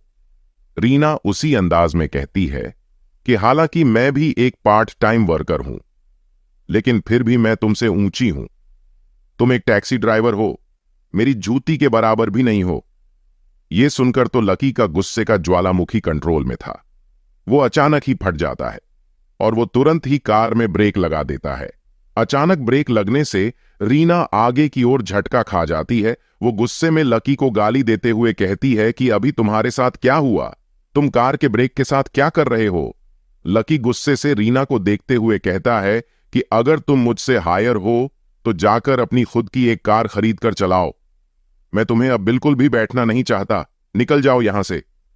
रीना बाहर उतर जाती है और गुस्से में कहती है कि तू घटिया टैक्सी ड्राइवर, तेरी हिम्मत भी कैसे हुई मुझ पर चिल्लाने की? मैं न केवल तुम्हें घटिया रिव्यू दूंगी बल्कि कैबर कंपनी में तुम्हारे खिलाफ कंप्लेंट भी करूंगी। लकी उसकी बातें सुनकर उसे चिल्लाते हुए कहता है कि तुमने मेरी काम की न केवल बुराई की और मुझे बैड रिव्यू भी देना चाहती हो। इस कार में एक मॉनिटर है, मुझे वास्तव में भरोसा नहीं है कि तुम कंप्लेन कर भी पाओगी। लकी अपनी कार को वहां से भगाकर निकल जाता है और वो लड़की रीना उसे गुस्से में सड़क पर खड़ी होकर उसे जाते हुए गालियां देती रह जाती है। लकी एक जगह जाकर कुछ कोल्ड ड्रिंक लेता है और उसे पीने लगता है और सोचने लगता है कि कैसे लोग हैं यहां, किसी के काम की बिल्कुल भी इज्जत नहीं करते। अरे काम में कोई छोटा बड़ा नहीं होता, काम काम होता है। काम में कोई छोटा बड़ा बनने लगा तो किसी का जीवन ही नहीं चलेगा। ऐसे लोगों को दूसरों लोगों के प्रति बुरा व्यवहार करने के लिए कोई कानून होना चाहिए। हद हो गई यार। मतलब अगर ये कार मेरी है तो इसमें क्या झगड़ा करने वाली बात है? सब दोष इनके दोस्तों और आसपास के लोगों का है। इन्हें अच्छे से कुछ सिखाया नहीं तो ये इतना बिगड़ते थोड़ी। लकी कोल्ड ड्रिंक के कई सिप लेता है और तब जाकर उसका गुस्सा थोड़ा शांत होता है। तभी उसके फोन में मैसेज आता है कि आपको बैड रिव्यू मिला है। ये देखकर लकी उस कोल्ड ड्रिंक के कैन को दबा देता है और कहता है कि उसने सच में मुझे बैड रिव्यू दे दिया। क्या ही घटिया लड़की थी। छोड़ो इन सब बातों को। उसने अपना गुस्सा शांत ही किया था कि तभी उसे एक कॉल आती है। लकी कॉल उठाता है। उधर से किसी के गुस्से में चिल्लाने की आवाज आती है। अबे लकी के बच्चे, तुम्हें क्या हो गया है? तुम्हारे खिलाफ हेडक्वार्टर में किसी ने कंप्लेन कर दिया है। अगर ये दोबारा होगा तो तुम्हारी सैलरी में से पैसा कटेगा बेटा, समझ गए? लकी भी थोड़ा गुस्से में कहता है कि जो करना है वो कर लो, मुझे उस छोटे से पैसे की जरूरत नहीं है। दूसरी तरफ से आवाज आती है, बच्चे तुम्हारा ये एटीट्यूड है जो ना भरोसा करो या मत करो, यही तुम्हें नौकरी से हाथ धुलवा देगा। मैं तुम्हें यहां कुछ दिनों के लिए सस्पेंड कर रहा हूं। लकी थोड़ा अकड़ कर कहता है, आप मुझे रोक रहे हैं? क्या आपने इस घटना की जांच की कि आखिर हुआ क्या था? दूसरी तरफ से आवाज आती है कि तुम्हारी हिम्मत कैसे हुई मुझसे जबान लड़ाने की। अब तू बेटा अपने परमानेंट सस्पेंशन का इंतजार कर। कॉल कट जाती है और लकी गुस्से में अपने फोन को देखता रह जाता है। वो एक लंबी सांस लेकर अपना गुस्सा शांत करके अपने विलय की तरफ निकल पड़ता है। क्या सच में लकी इस जॉब से भी हाथ धो बैठेगा? दिल्ली का प्लेटिनम एरिया। लकी अपने विलय के सामने अपनी कार रोककर बाहर आ जाता है। उसे वहां दो लोग खड़े मिलते हैं। उनमें से एक आदमी लकी से हाथ मिलाते हुए कहता है कि hello mister lucky, welcome home. मैं महेश सिंह हूं, इस प्लैटिनम एरिया का प्रॉपर्टी मैनेजर। लकी भी उसे नमस्ते करता है। महेश कहता है कि नमस्ते नमस्ते मिस्टर लकी, आज मैं आपको पहले यहां के रेसिडेंटल एरिया को दिखाने वाला हूं। वो लकी को अपने साथ ले जाने लगता है। लकी भी उसके साथ ही पूरे एरिया को और अपनी विलो को देखने निकल जाता है। वो प्रॉपर्टी मैनेजर महेश उसे विले के अंदर दिखने लगता है और कहता है कि यहां 9 विलो की सभी चीज पूरे प्लेटिनम एरिया में बेस्ट क्वालिटी की ब्रांडेड है। यहां के सोफे फर्नीचर सभी पर्सनली बड़े बड़े टॉप के डिजाइनर ने डिजाइन की है। लकी सोफे पर जाकर बैठ जाता है और कहता है, हां तुम्हारी बातों में तो दम है, ये काफी आरामदायक है। फिर महेश लकी को हाल में ले जाते हुए कहता है कि सर, हमने आपकी मदद और सर्विस के लिए पर्सनल बटलर हायर किया है जो कि हमारे कठिन इंटरव्यू को पास किया है। वो सभी अभी हमारे ऑफिस में हैं। अगर आपके पास समय हो तो आप एक बार उन सभी को देखकर चुन सकते हैं। क्या आप चलेंगे? लकी कहता है कि ठीक है, वैसे भी मैं फ्री हूं, चलो तुम्हारे साथ चलता हूं। वे दोनों प्रॉपर्टी मैनेजर के कॉन्फ्रेंस हॉल में आ जाते हैं। वहां 4 से 5 लड़कियां एक ही ड्रेस कोड में काउच पर बैठी हुई थीं। वहां मैनेजर के आने से सभी खड़ी हो जाती है। तभी एक लड़की लकी को देखकर चौंक जाती है। वो लकी के ऊपर चिल्लाते हुए कहती है कि मैं विश्वास नहीं कर सकती कि ये तुम हो। ये लड़की कोई और नहीं बल्कि वही बैड रिव्यू देने वाली रीना सिंह थी जो कुछ देर पहले यहां आई थी। इसने इंटरव्यू कुछ दिन पहले ही पास कर लिया था। बस आज उसे यहां इसके लिए उसे चुना गया था, उससे मिलना था। मैनेजर महेश रीना की बात सुनकर तो आग बबूला हो जाता है और वो भी चिल्लाकर कहता है, अरे रीना, ये तुम क्या कर रही हो? रीना जवाब देती है, मैनेजर महेश, ये अक्ल का पैदल एक ऑनलाइन टैक्सी ड्राइवर है जिसे मैं आज ही कुछ घंटे पहले रोड पर मिली थी। लकी को रीना पर पहले से ही उसे बैड रिव्यू देने के कारण गुस्सा था। अब तो उसकी बेइज्जती भी कर रही थी। तो वो भी बोलता है, मिस्टर सिंह, ये औरत यहां क्या कर रही है? क्या इसने भी हाउसकीपर की जॉब के लिए अप्लाई किया था? उसकी बातें सुनकर रीना भड़क उठती है और कहती है, पहले ये बताओ तुम यहां क्या कर रहे हो? गरीब फटीचर टैक्सी ड्राइवर की हिम्मत भी कैसे हुई इस जगह आने की? क्या तुम इस जगह के बारे में जानते भी हो? मैनेजर, इस फटीचर को बाहर फेंकवा दो, ये बहुत बड़ा ड्रामेबाज है। मैनेजर महेश से यह सब देखा नहीं गया और उसने तुरंत रीना को एक थप्पड़ जड़ दिया और बोला, क्या तुम पागल हो गई हो? तुम्हारी हिम्मत भी कैसे हुई मिस्टर लकी से इस लहजे में बात करने की? मिस्टर लकी प्लैटिनम एरिया के नंबर 1 रेसिडेंट के मालिक हैं। रीना अपने गाल पकड़ लेती है और महेश से कहती है, भाई, तुमने मुझे थप्पड़ क्यों मारा? ये कोई मालिक नहीं है, ये बस एक टैक्सी ड्राइवर है। मेरा इसके लिए ऑर्डर अभी भी मेरे फोन में है। ये तुम्हें बस मूर्ख बना रहा है। ये महेश रीना का दूर का भाई था। रीना की बातें सुनकर लकी महेश से कहता है, ये कैसे इम्पॉसिबल है? क्या कोई कार ड्राइवर प्लैटिनम एरिया में कोई विला नहीं खरीद सकता? मैनेजर घबराकर झूठी हंसी हंसते हुए कहता है कि नहीं नहीं सर, हमारे यहां ऐसी कोई पाबंदी नहीं है। वो रीना की तरफ मुड़ता है और कहता है कि रीना, तुम मिस्टर लकी से माफी क्यों नहीं मांग रही? जल्दी से आकर अपने बर्ताव के लिए माफी मांगो। रीना सोचती है, ऐसा लगता है कि यह सच में नंबर 1 रेसिडेंट का मालिक है, नहीं तो महेश ऐसी बर्ताव मुझसे नहीं करता। हो सकता है यह सिर्फ जिंदगी के अनुभव के लिए कार ड्राइवर का काम करता हो। ऐसा सोचकर रीना लकी के सामने घुटनों पर बैठ जाती है और अपने ऊपर के शर्ट का बटन खोल देती है। कहती, मिस्टर मौर्य, मैं जानती हूं कि मैं गलत हूं, प्लीज मुझे माफ कर दीजिए, मुझे एक और मौका दे दीजिए। लकी रीना की सभी हरकतों को देख रहा था। मन में सोचता है कि यह लड़की मुझे सिड्यूस करने की कोशिश कर रही है। लगता है इसे पता नहीं कि मेरे आसपास इससे भी सुंदर सुंदर लड़कियां रहती हैं। अच्छी कोशिश है लेकिन मुझ पर काम नहीं करेगी। वो कहता है कि रीना जी, लगता है कि आप शर्ट का बटन खोलकर माफी मांगती हैं। ये सब किसी और के सामने कीजिएगा। यहां इन सब से कोई काम नहीं बनता। इन्हें यहां से बाहर कर दो। ये सुनकर बाकी की लड़कियां हंसने लगती हैं। 2 लोग आते हैं और रीना को बाहर ले जाते हैं। रीना मिस्टर मौर्य करती ही रह जाती है। महेश लकी को उन बाकी की 4 लड़कियों की तरफ इशारा करते हुए कहता है कि मिस्टर मौर्य, ये 4 बच गई है। क्या आप इनमें से एक को रखना चाहेंगे बटलर के तौर पर? लकी थोड़ा गुस्से के लहजे में कहता है कि इनमें से कोई भी मेरा बटलर बनने के लायक नहीं है। इन सभी को वापस भेज दो और उनके जो खर्च हुए हैं आने जाने के भुगतान के रूप में 6000 सभी को दे दो। लकी की बातें सुन वहां खड़ी सभी लड़कियों के मुंह उतार जाता है, क्योंकि उन सभी ने एक हाई पे वाली सैलरी जो खो दी थी। लकी का फोन डिंग करता है। मैसेज आया था जिसमें राधिका उसे पार्टी से वापस लेने के लिए बुलाया था। लकी वहां से जाने लगता है और महेश से कहता जाता है कि मैं इस समय तो जा रहा हूं और कृपया करके कुछ और अच्छे और काबिल हाउसकीपरों को लाना। महेश कहता है, ठीक है सर। यहां पार्टी में एक लड़की राधिका को पकड़ते हुए कहती है कि अरे राधिका यार, तुम दूसरे लेवल तक जारी रखो, वो दोनों कोई गेम खेल रहे थे। तभी वहां कल्पेश नाम का एक लड़का आता है जो राधिका से कहता है, हां, हम सभी को मिले हुए कई साल हो गए हैं, हमें एक दूसरे के बारे में और भी जानना चाहिए। चलो कुछ देर और ये गेम खेलते हैं, बाद में मैं तुम्हें तुम्हारे घर तक छोड़ दूंगा। राधिका कहती है, मुझे कुछ काम है और कल मुझे कंपनी भी तो जाना है। तुम सब अपना ख्याल रखना, मैं कैब कर लूंगी। वो लड़की कहती है कि क्या टैक्सी? क्या भी तुम नहीं जानती कि आज कल कैब सेफ नहीं है? मैं सोचती हूं कि उससे अच्छा रहेगा तुम कल्पेश के साथ चली जाओ। राधिका हाथ हिलाते हुए बोलती है, अरे कोई बात नहीं, वो जो ड्राइवर है वो मेरा दोस्त है, तो चिंता मत करो तुम सब। तभी वहां लकी आ जाता है, जिसे देखकर राधिका हाथ हिलाते हुए कहती है, लकी, मैं यहां हूं। लकी को देख राधिका की दोस्त कहती है, राधिका, क्या सच में ये तुम्हारा दोस्त है? ये तो बहुत ही हैंडसम है, ये एकदम मेरे लिए परफेक्ट है। लकी भी उसके पास आ जाता है। कल्पेश लकी को देखकर कहता है कि हैंडसम होने का क्या मतलब जब ये एक टैक्सी ड्राइवर ही है।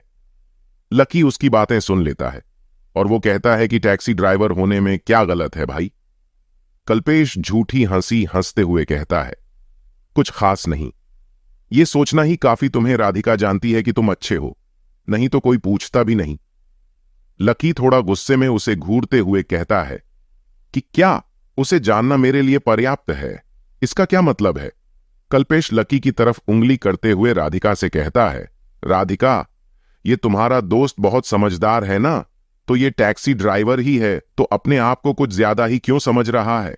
राधिका लकी के पास आकर कल्पेश की तरफ चेहरा करके कहती है कि क्योंकि वो कुछ से ज्यादा है इसलिए वो समझ रहा है। लकी को तो कुछ समझ नहीं आ रहा था कि इन तीनों में क्या बात चल रही है। तभी वो लड़की कल्पेश के कंधों पर हाथ रखते हुए राधिका से कहती है, सिस्टर राधिका, तुम ये क्या कह रही हो? कल्पेश यहां मर्सिडीज कार की लाइन लगा करता है और ये उनमें से एक को भी अपनी पूरी जिंदगी में भी नहीं खरीद सकता।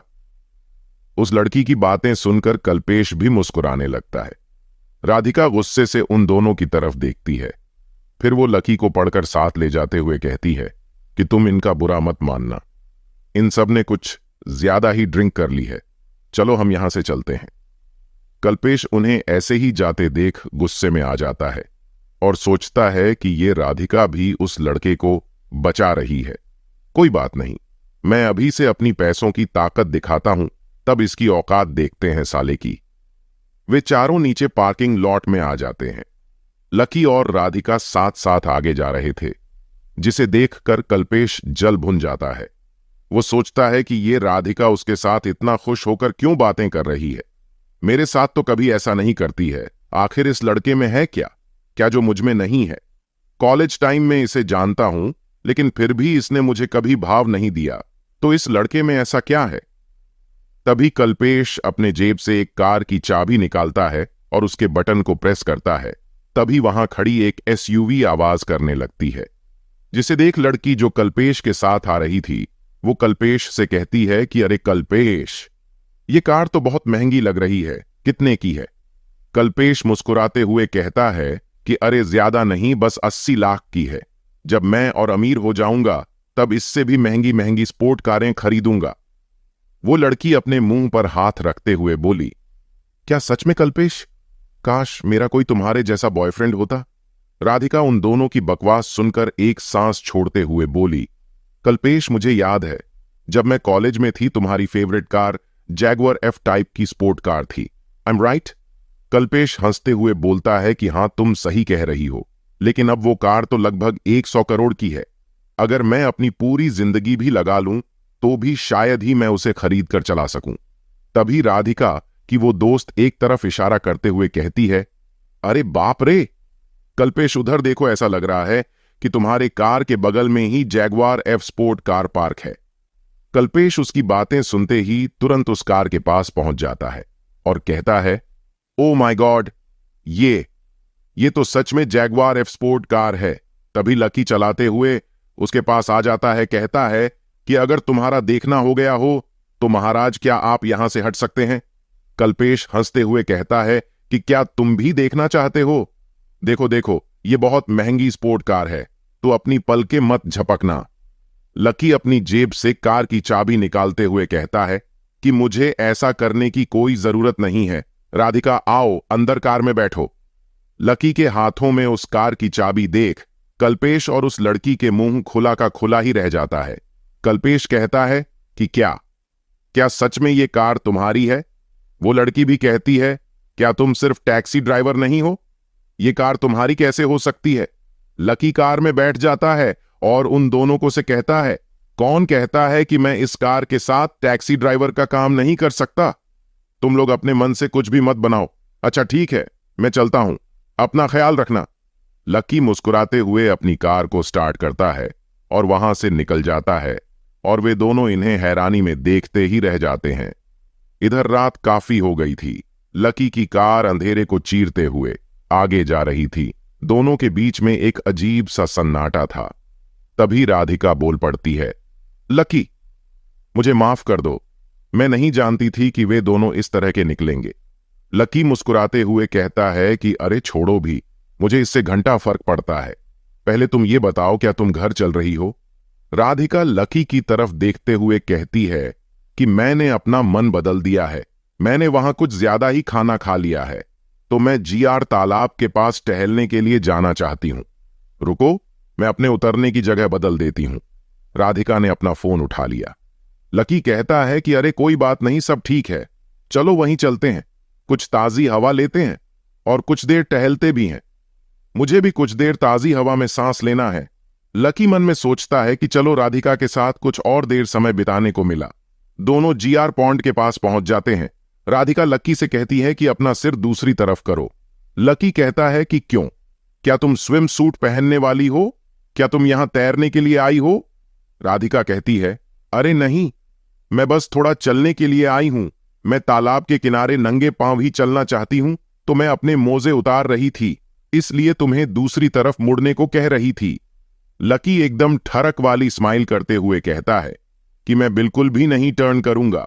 तुमने इतने छोटे कपड़े थोड़ी पहन रखे हैं। क्या तुमने अंदर कुछ नहीं पहना है? राधिका लकी को जोर से पिंच करते हुए कहती है, मैंने पहना है। अगर तुम दूसरी तरफ मुड़ना नहीं चाहते तो मेरी तरफ देखना भी मत। राधिका के पिंच करने से लकी की तो जैसे जान ही निकल गई हो। वो डर के मारे कार से बाहर चला जाता है ताकि राधिका फिर से उसे ऐसे पिंच ना करें। राधिका अपने हाई हील्स को कार में रखकर बाहर आ जाती है। चारों ओर एक मधुर मंद मंद हवा बह रही थी। वहां के पेड़ों के पत्तों की सरसराने की आवाज आ रही थी। चंद्रमा का प्रतिबिंब उस तालाब में बना हुआ था। तालाब में हवा के कारण छोटी छोटी तरंग उत्पन्न हो रही थी। ये सब एकदम मनमोहक दृश्य था। लकी की नजर जब राधिका पर पड़ती है तो एक बार के लिए लकी जैसे उसमें खो सा गया हो। राधिका का चेहरा चांद के लाइट में एकदम किसी एंजल की तरह लग रहा था, सुंदर और आकर्षक। तभी राधिका लकी के ख्यालों को तोड़ते हुए कहती है, लकी चलो, तालाब के थोड़ा पास चलते हैं। दोनों तालाब के एकदम पास आ जाते हैं। तालाब काफी बड़ा था। चंद्रमा के प्रकाश के कारण तालाब में तैर रही मछलियां भी दिखाई दे रही थीं। राधिका लकी से कहती है कि लकी, मेरे पेरेंट्स तुम्हें मेरे दादाजी के जन्मदिन पर मुझे तुम्हें लाने के लिए कह रहे थे। जब टाइम आएगा क्या तुम चल सकते हो? लकी थोड़ा मुस्कुराते हुए कहता है कि क्या मुझे वहां तुम्हारा बॉयफ्रेंड बनकर जाना है? ये बात सुनकर राधिका शर्माने लगती है। लकी आगे बिना रुके कहता है, ठीक है, मैं तुम्हारे लिए इतना तो कर ही सकता हूं। मैं तुम्हारी उन सभी से निपटने में मदद करूंगा। राधिका कहती है, मानना पड़ेगा तुम काफी समझदार हो।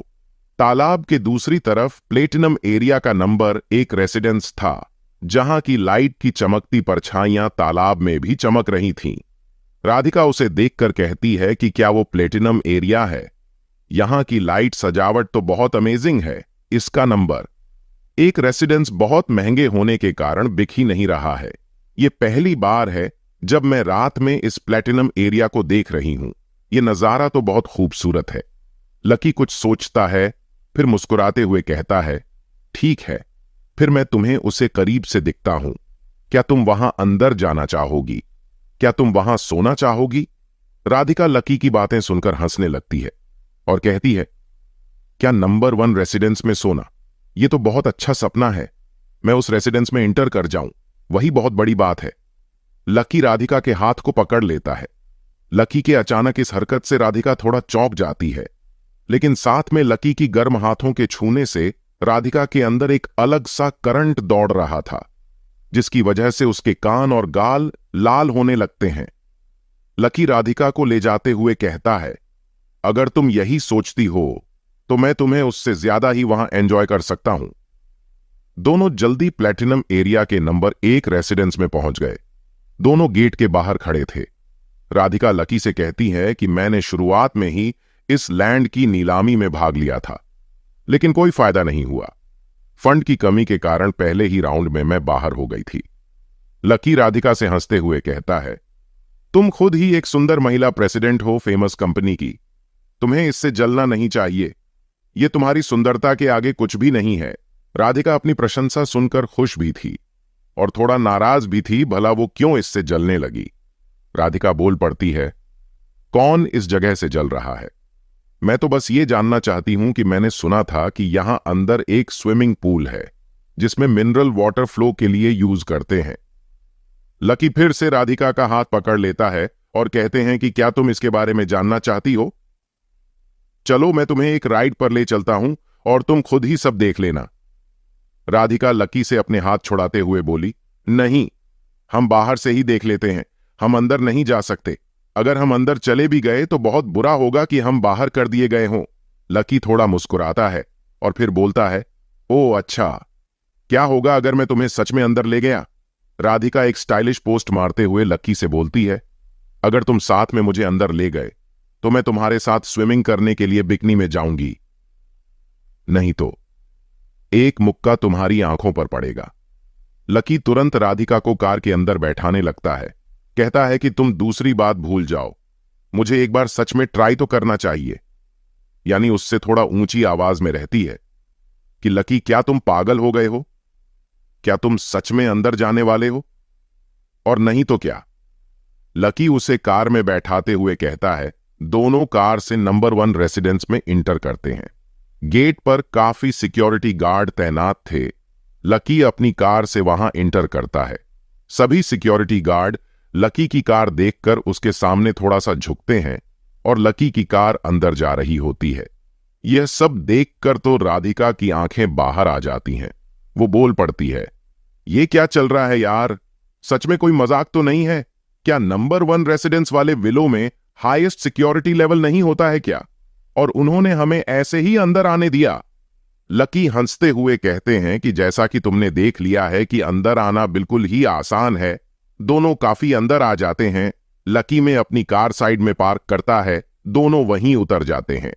राधिका वहां लगे फलदार पेड़ों को वहां के लाइट में चमकते देख लकी से कहती, अरे देखो देखो लकी, यहां के तो सभी पेड़ों पर फ्रूट भी हैं। लकी थोड़ा सा मुस्कुराता है और बोलता है, क्या तुम इन्हें खाना चाहती हो? क्या तुम चाहती हो कि मैं ये तुम्हारे लिए तोड़ दूं? नहीं नहीं, ऐसा तुम बिल्कुल भी मत करना, राधिका ने अपने दोनों हाथ हिलाते हुए कहा। तभी राधिका की नजर कहीं जाती है। राधिका तुरंत दौड़कर उसके पास जाती है और खुशी से लकी से कहती है, वाओ लकी, इस जगह को एक बार देखी तो जरा, यहां सच में एक पूल है। लकी राधिका के कंधों पर हाथ रखकर उसके कानों के पास आकर कहता है कि वाओ, हमने पूल देख लिया, तो क्या मिस राधिका अपने प्रॉमिस को पूरा करेंगी? लकी के राधिका के कंधे और कानों के पास आकर बोलने से राधिका को उसके गर्म सांसें साफ साफ उसके गर्दन से टच हो रही थी, जिसके कारण राधिका को कुछ अलग सा फील हो रहा था। राधिका लकी से थोड़ा दूर होकर कहती है कि यहां कोई बिकनी नहीं है, तो मैं स्विम नहीं कर सकती हूं। हम इसके बारे में बाद में बात करेंगे। इधर लकी राधिका के बिकनी में होने के ख्याल से ही गाल लाल हो गए थे। वो राधिका की बातें सुनकर कहता है, ठीक है, इसके बारे में बाद में बात करेंगे, लेकिन ये याद रखना कि तुम अपने शब्दों से पीछे नहीं हट सकती। राधिका कहती है कि इसके बारे में चिंता मत करो लकी, मैं राधिका सिंह अपने वादे से कभी पीछे नहीं हटती। मैंने जो कहा उसे करके ही रहती हूं।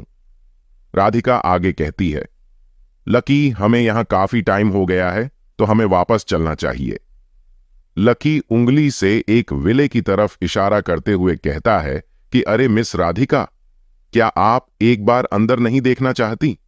राधिका उसे मुस्कुराते हुए जवाब देती है कि हमारे लिए यही लकी है कि हम यहां इस कोर्टयार्ड में आ पाए और कुछ देर यहां पर हम साथ रह पाए। अगर हम आगे और अंदर जाएंगे तो यह गलत होगा। लकी हंसते हुए कहते कि अरे यहां अंदर विले में कोई नहीं है, तो तुम डर क्यों रही हो? लकी विले के बाहर स्टेयर्स पर जाने लगता है। राधिका उसका हाथ पकड़ते हुए रोक कर कहती है कि मत जाओ वहां, चलो हम यहां से चलते हैं, नहीं तो प्रॉब्लम हो जाएगी। लकी वहां दरवाजे के बगल के एक स्क्रीन पर अपना हाथ रख देता है। तभी उसमें से आवाज आती है, वेलकम होम। ये एक प्रकार का एडवांस सिस्टम विले में इंस्टॉल करवाया गया था ताकि मालिक अपनी फिंगरप्रिंट या पासवर्ड से अंदर जा सके, बिल्कुल आजकल के स्मार्टफोन की तरह। राधिका उस मशीन से आती आवाज सुनकर उसका मुंह खुला को खुला और आंख बाहर आ जाते हैं। वो लकी की तरफ मुड़कर कहती है, ओ माय गॉड, क्या ये तुम्हारा घर है? लकी उसे थोड़ा अमीरों वाले अंदाज में कहता है कि हां, मैंने अभी इसे कुछ दिन पहले ही खरीदा था। अब तुम यहां हो तो चलो इसको विजिट करते हैं। राधिका को अब धीरे धीरे सब कुछ समझ आने लगा था कि क्यों सिक्योरिटी वालों ने उन्हें रोका नहीं। तभी एक बात सोचकर उसके गाल लाल हो जाते हैं। वो तुरंत लकी को अपने कोमल हाथों से मारने लगती है, चिल्लाते हुए कहती है कि तुमने मुझे मूर्ख बनाया, तुमने मेरा फायदा उठाया। और लकी मार खाते हुए बस हंसे ही जा रहा था। फिर लकी राधिका से कहता है, अगर अब शांत हो गई हो तो अंदर चले। दोनों अंदर आते हैं। राधिका अंदर के इंटीरियर को देखकर एक नए उत्साह से कहती है कि यह तो बहुत सुंदर है। वाओ, ये कितना चमक रहा है, इसकी डिजाइन के तो कहने ही क्या। लकी, तुमने इस विले के लिए कितना खर्च किया?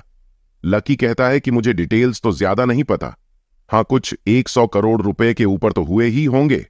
राधिका लकी को घूरते हुए कहती है, क्या तुम मुझे फिर से बुद्धू बना रहे हो? यहां का सबसे महंगा विला भी 30 करोड़ का है, तो तुम कैसे 100 करोड़ रुपए उसके ऊपर खर्च कर सकते हो? ये तो तभी हो सकता है जब तक कि तुम पूरे नंबर 1 रेसिडेंस के पूरे 9 विलों को नहीं खरीद लेते। लकी सोफे पर बैठते हुए कहते हैं कि हां, मैंने प्लैटिनम एरिया का पूरा नंबर 1 रेजिडेंट ही खरीद लिया है। यह सुनकर राधिका अपने हाथ मुंह पर रख लेती है, बोलती है, मुझे तो यकीन ही नहीं हो रहा है। क्या क्या कह रहे हो? क्या तुम पैसों का पेड़ पर उगाते हो या फिर हवा में से लाते हो? ये बोलते हुए राधिका के पसीने छूट फिर रहे थे।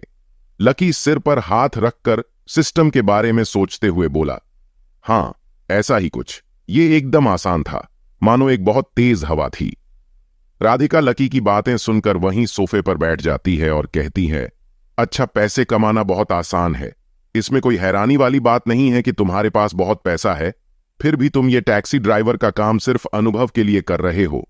यानी मन में सोच रही थी कि अरे यार, ये काउच तो बहुत आरामदायक है, ये कितना मुलायम है, काश ऐसा सोफा मेरे घर पर भी होता। लकी राधिका के पास आ जाता है और कहता है, आज रात मैं तुम्हें इस टाइम घर नहीं भेज सकता, क्योंकि काफी ज्यादा रात हो गई है। तुम यहीं रुक जाओ और कोई भी एक रूम चुन लो जिसमें तुम सोना चाहती हो। राधिका भी सिर हिलाते हुए कहती है, बात तो सही कह रहे हो, काफी ज्यादा रात हो गई है, पहले पार्टी फिर तालाब, अब यहां टाइम का जैसे पता ही नहीं। चलो ठीक है, मैं यही सो जाऊंगी और इसके लिए थैंक्स, लेकिन हां, कल तुम्हें मुझे काम के लिए ऑफिस छोड़ना पड़ेगा। लकी हां में सिर हिलाता है। उसके बाद राधिका में एक अलग ही जोश आ गया। वो तुरंत लकी से कहती है, क्या क्या तुम्हारे पास लेडीज नाइट पजामा है यहां? लकी कहता है कि तुम नहीं जानती क्या, मैं अकेले ही रहता हूं तो मेरे पास कोई भी लेडीज पजामा नहीं है। वैसे तुम ऊपर बिना पजामे के भी रह सकती हो, मैं बिल्कुल भी नहीं झांकूंगा, मैं यहीं नीचे ही रहूंगा, ये स्किन के लिए काफी अच्छा होता है। लकी की बातें सुनकर राधिका का चेहरा टमाटर सा लाल हो गया था। वो लकी को मारते हुए कहती है कि मैं कैसे किसी दूसरे के घर बिना पजामे के सो सकती हूं। लकी हंसते हुए कहता, अरे मैं तो मजाक कर रहा था, मैं तो बस तुम्हें परेशान कर रहा था। ऊपर जाओ, वहां मेरे पजामे पड़े होंगे, उनमें से कोई भी नई वाली पहन लेना। राधिका ऊपर चली जाती है और बाथरूम में शॉवर लेने लगती है। वो शॉवर लेते हुए भी कुछ सोच रही थी कि आज मैं लकी के साथ यहां अकेली हूं, कहीं कुछ हो गया तो। ये सब सोचते हुए उसके गाल एकदम लाल हो गए थे। वो शॉवर बंद करके टॉवेल लपेट लेती है। लकी नीचे कुछ फाइलें देख रहा था, लेकिन वो कहीं और ही किसी ख्याल में खोया हुआ था। तभी उसे कुछ गिरने और चिल्लाने की आवाज आती है। लकी अपने ख्यालों से बाहर आ जाता है। वो तुरंत ऊपर भागकर राधिका का बाथरूम खोलकर चिल्लाते हुए बोला कि क्या हुआ। राधिका बाथरूम का लॉक लगाना भूल गई थी। सामने का नजारा देखकर लकी का चेहरा एकदम लाल पड़ गया। उसके सामने एक लड़की टॉवेल में लिपट्टी गिरी पड़ी थी और लकी कुछ देख पा रहा था। राधिका को किसी चीज का ध्यान नहीं था। उसके पैर में चोट लग गई थी। दर्द से उसका चेहरा लाल पड़ गया था। लकी तुरंत राधिका को उठाता है। राधिका कहती है, शायद मेरे पैर में मोच आ गई है। लकी इस समय बस राधिका के चेहरे को देखे जा रहा था। उसके मुंह से कुछ आवाज ही नहीं निकल रही थी। इस समय राधिका के बाल भीगे हुए थे, जो कि राधिका को और भी आकर्षक बनाए हुए थे। लकी की धड़कनें बढ़ गई थीं। वो आसानी से सुनी जा सकती थी। लकी उसे सहारा दिए हुए था। वो बस राधिका के चार्म में खोया खो सा गया था। तभी राधिका भी उसे देखने लगती है। दोनों का आई कांटेक्ट होता है। दोनों बस एक दूसरे को ही देखे जा रहे थे। दोनों के चेहरे और कान लाल हो गए थे और दिल भी तेजी से धड़क रहा था। अब लकी से कंट्रोल नहीं हो रहा था। उसने राधिका का सिर पकड़ा और उसके ओंठों से अपने ओंठ मिलाए और दोनों किस करने लगे। किस करते करते दोनों दीवार से चिपक जाते हैं, जिसके कारण शॉवर ऑन हो जाता है और दोनों को भीगने लगते हैं। दोनों एक दूसरे में इतना खो गए थे कि अपने भीगने का ख्याल भी नहीं था। तभी राधिका लकी का शर्ट खोलने लगती है और उसका शर्ट उतार देती है। लकी भी पीछे नहीं था। वो राधिका को अपने गोंद में उठा लेता है और किस करते करते ही बाथरूम से बाहर बेड पर ले आता है।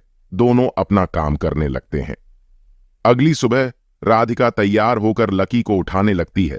कहती है, अरे लकी, उठो भी, सुबह हो गई है। अगर तुम नहीं उठे तो मुझे काम के लिए लेट हो जाएगा। तुम्हें याद है ना, मुझे छोड़ने भी जाना है। राधिका की आवाज सुनकर लकी उठ जाता है। वो एक उबासी लेते हुए कहता है कि वो कल रात में थोड़ा थक गया था। वैसे ये मेरा पहली बार था, इसलिए मैं थोड़ा ज्यादा ही सो लिया। वैसे कल रात मुझे बहुत मजा आया। क्या तुम्हें आया? लकी की बात से सुनकर राधिका का चेहरा शर्म से लाल हो गया था।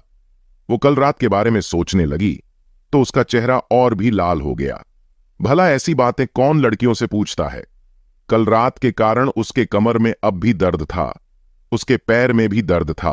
वो तो ऑफिस आज जाना ही नहीं चाहती थी, लेकिन जरूरी मीटिंग के कारण उसे जाना ही होगा। लकी राधिका का लाल चेहरा देखकर मुस्कुमौर्य ए जा रहा था। राधिका बात बदलते हुए बोली, तुम उठो जल्दी से और मुझे ऑफिस तक छोड़ दो, तब मैं तुम्हें 5 स्टार रिव्यू दूंगी।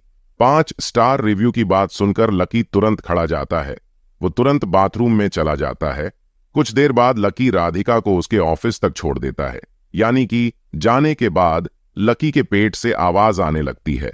लकी सोचता है कि राधिका को छोड़ने के बाद से अभी तक मैंने कुछ भी नहीं खाया है। मुझे पहले ब्रेकफास्ट कर लेना चाहिए, उसके बाद ही ऑर्डर लेना चाहिए। इतना सोचकर वो तुरंत अपनी कार को अपने द डार्क मून होटल की तरफ मोड़ता है। कुछ देर बाद वो द डार्क मून होटल पर पहुंच जाता है। तभी वहां एक वेटर आता है। वह लकी को गुड मॉर्निंग विश करता है और पूछता है, आपको यहां कोई काम था? लकी भी उसे गुड मॉर्निंग करते हुए कहता है कि अरे ज्यादा नहीं, मैं तो बस यहां ब्रेकफास्ट करने आया था। तभी वो वेटर अपना फोन निकाल लेता है। वो तेजी से आगे बढ़ते हुए कहता है कि MI लकी, मैं तुरंत ही किचन में जाकर आपके लिए कुछ अच्छा डिश बनवा देता हूं। लकी उसे हाथ हिलाते हुए मना करते हुए कहता है कि इसकी कोई जरूरत नहीं है, मैं बस अपने आप को लो प्रोफाइल रखना चाहता हूं।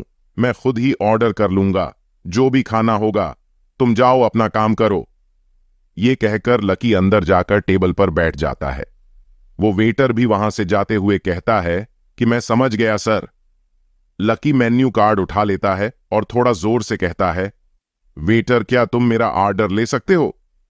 तभी वहां एक वेट्रेस आती है। वो लकी को देखकर चौंक जाती है। वो कहती है, अरे लकी तुम? लकी भी उसे देखकर कहता है, कविता राज, क्या कोइंसिडेंट, मैंने सोचा ही नहीं था कि तुम यहां काम करती हो और तुम्हारी मुझसे मुलाकात हो जाएगी। कविता राज पहले लकी के साथ उसके ऑफिस में ही काम करती थी।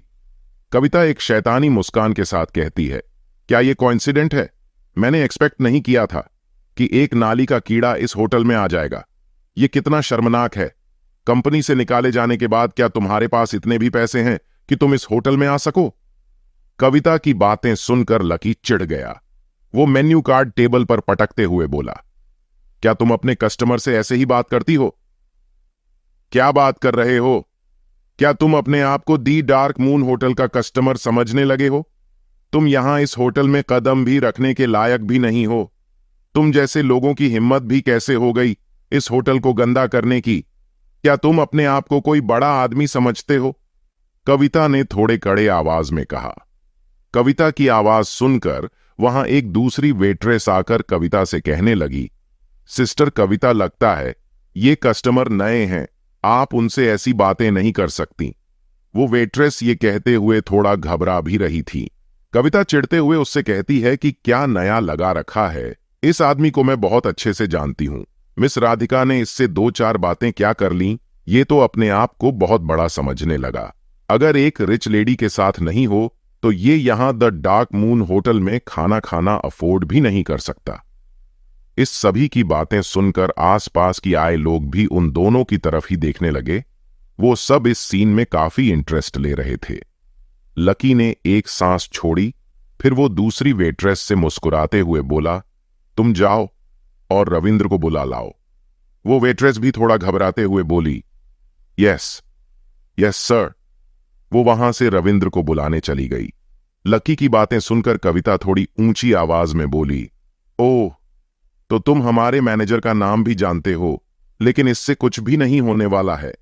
वो तुम जैसे कस्टमर को भाव भी नहीं देते। अभी तुम कुछ ही देर में यहां से धक्के मारकर निकले जाओगे। क्या तुम अपनी पिछली गलतियों से कुछ भी नहीं सीखा? मैं तुम्हें तुम्हारा पुराना कलीग होने के नाते आज तुम्हें मैं सुधारने के लिए एक मौका देता हूं। समझ जाओ, नहीं तो फिर तुम कहीं की नहीं रहोगी। इतना कहकर लकी अपने पैर को दूसरे पैर के ऊपर रख लिया।